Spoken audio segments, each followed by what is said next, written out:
Good Saturday evening, everybody. Meteorologist Travis Kleneski here, coming off of a great final day of August. It was a warm day out there after a very cool start, but we've got a cold front coming south. Those areas up north got into the 90s today, low to mid 90s, but they're seeing the cool air begin to dive south. It's going to be a very cool, pleasant night. Not too chilly though tonight. Clear skies. There are a couple of clouds along that front. That's about it. It's more about the wind shift and a slight drop in temperatures for the rest of the holiday weekend. You can see those north and northeast winds not too strong, up around 5 to 10 miles per hour tonight and into tomorrow morning. As we look ahead to your Sunday, pretty quiet weather overall, a northeast wind. Temperatures a little cooler for us than they were today. And then going into tomorrow night, looks pretty quiet. We do get a warm front out west, though. That's going to start to usher in some warmer temperatures out in western Nebraska heading into our Labor Day. A few extra clouds around. I still think it'll be partly to mostly sunny for Labor Day, but otherwise not a lot going on. A little breezy out west. We'll see some somewhat breezy winds in places, but out west is where the strongest winds will be here. But overall, Labor Day looking pretty quiet. We're pretty much guaranteed to not see moisture through at least Wednesday morning, probably not even until Thursday morning before we see moisture return to our area. So no threats of severe weather or anything like that, and even that, that's the wrong graphic here.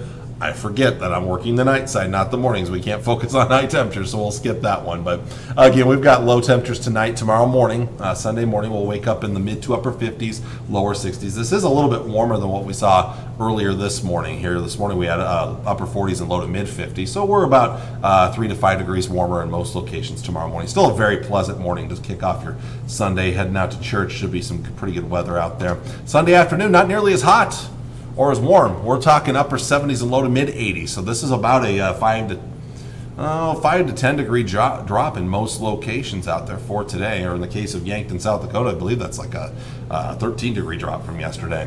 But you do see it out west. Chadron, Scottsbluff, low 90s. There still is going to be some heat in the state if you do have plans to travel yet this weekend. You know, sometimes you may take a day to go to. We did this one Labor Day, that's why I'm mentioning it. When the kids were very little, we went to the Panhandle to check out Chimney Rock on that Sunday of Labor Day weekend, just to get out for a couple of days. So maybe you're heading west. Plan on some warmer weather out there. Sunday night and a Monday morning, a little cooler now, upper 40s and low to mid 50s again, so kind of comparable to this morning, although the coolest air will be in the east, warmer air to the west. And this is something we're going to see with our highs too in the coming days ahead. Look at this on Labor Day Monday. Still very pleasant over the eastern 2/3 of Nebraska, upper 70s, lower 80s. Then you get to the west, mid to upper 80s in our viewing area, but then you jump out of the Local 4 viewing area into other television markets, and we start talking about low to mid 90s and even upper 90s in Chadron. So some heat up there in Dawes County as we look towards Labor Day Monday. Let's check out the rest of that forecast. Actually, we're going to look ahead to Tuesday real quick, and yeah, temperatures starting to come up. That warm front's pushing east. So now we're starting to talk temperatures. Still not too bad in the east, upper 70s, low to mid 80s, but out west, upper 80s, low to mid 90s, and yes, possibly triple digit heat in Chadron. Now let's take a look at the forecast for the Tri-Cities here, and this is going to be your 7-day forecast. Not too bad these next few days. We start to come up just a little bit on Tuesday and Wednesday.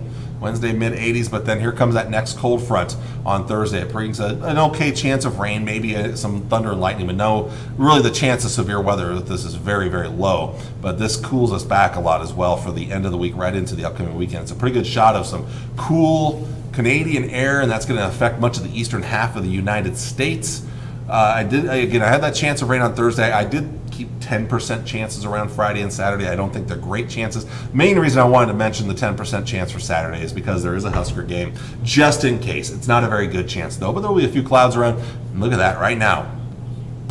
If it doesn't rain, that's pretty much ideal temperatures right now. Maybe a little breezy, but ideal temperatures when it comes to Saturday's forecast, when it comes to the Nebraska and Colorado game. That is an evening kickoff, so it will be cooler by that point. 6:30 Central Time kickoff, so that means temperatures will just start to drop off. So there'll be a cool feel, but nothing bad by any means. Now I'm going to show you the 10-day forecast, but this graphic, it's made for the morning show, so it's only going to include the next 9 days. So you kind of want to just lop off the first part of this right here, since that's today, and we're already past today, and that data has gone away. So this is basically tomorrow, Sunday, the first day, and this takes you through the first 9 days of September. Again, that little bit of a climb in temperatures by Wednesday, the big drop here for the end of the week, right into the weekend. Sunday still not bad, but starting to warm up Sunday and into next Monday, the 9th of September, and it does look like we'll see a warming trend beyond there here. In fact, the Climate Prediction Center's outlook And this is going for next Sunday all the way through the following Saturday, the 14th. So this is basically all of next week. You can see that heat's going to start to build in from the west once again.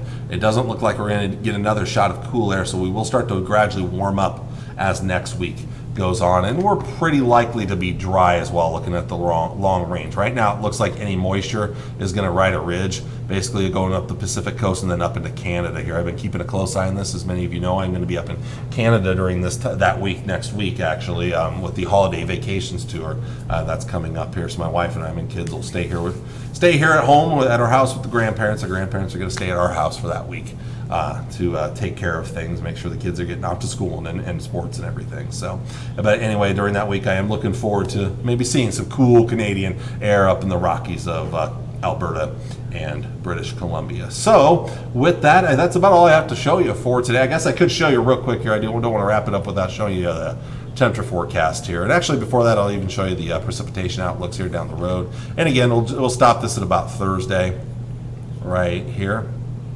Here comes that cold front ring, is that chance of rain. It's one of the few chances in our forecast. I don't have much for Friday or Saturday on the European model. And even into the following week, there's not much, at least into Monday and Tuesday. GFS model is the one that's keeping that small chance around this Friday and Saturday. So it's one of the reasons why I threw the 10% chance in. So here's Thursday, right there. There's the cold front diving southeast through the area, and then moves out by Friday morning. But it does try to keep some lingering rain around Friday and maybe Saturday. And so that's why I threw in the 10% chance in. It's not a very good chance right now. If everything kind of stalls out, buckles basically in the jet stream, then maybe, because that's kind of some wraparound moisture with that low up near Minneapolis. But it's a long ways out yet. You're talking next weekend. So we've got some time to get that figured out. Again, looking at that temperature trend here, cooling off now tomorrow and Monday right there, but look at the western part of the Nebraska there, and you can see the heat there, and that heat's going to start to spread east a little bit Tuesday and into Wednesday, and then here's that next shot of cool air on Thursday, Friday, Saturday, and it's a big shot of cool air. Look at the Great Lakes region. They will probably be looking at lows in the 30s and maybe even a couple of 20s. There is an outside chance we might sneak in a couple of upper 30s in northeast Nebraska as we look ahead to the end of the week here, and then after about Saturday or so, because there's Saturday right there, that's the Husker game, Saturday night, and then after that, temperatures do start to steadily rise up. There's that heat dome starting to build back in, and again, when you have that heat dome, here's what the jet stream looks like down the road. And actually, well, let me try that again. I didn't draw that very well. Let's try that again here, and you can see that's actually kind of where the jet stream is. So that basically means here goes your moisture chances way up here in Canada, and then way north of us, and that's why we've got this not only warmer weather, but drier weather with very little moisture expected. All the good moisture is going to go to our north and then dip southward over the eastern United States. So we won't see a whole lot of moisture outside of that Thursday chance. The next 10 plus days, I don't think we're going to see a whole lot of moisture. And even that Thursday chance, we're probably not looking at heavy rainfall, or we're not talking about any kind of severe storms or anything like that. So with that, I will let you all go for this evening. I hope you guys have a wonderful rest of your holiday weekend. I will be back on Labor Day morning, not filling in, doing my normal shift for the holiday there. But again, if you're around Monday morning, I appreciate you watching on social media, or even watching us at 5 and 6 o'clock in the morning, and again at 11 and 30. Otherwise, if not, I'll see you down the road sometime. Hope you have a wonderful rest of your weekend. Take care, and God bless.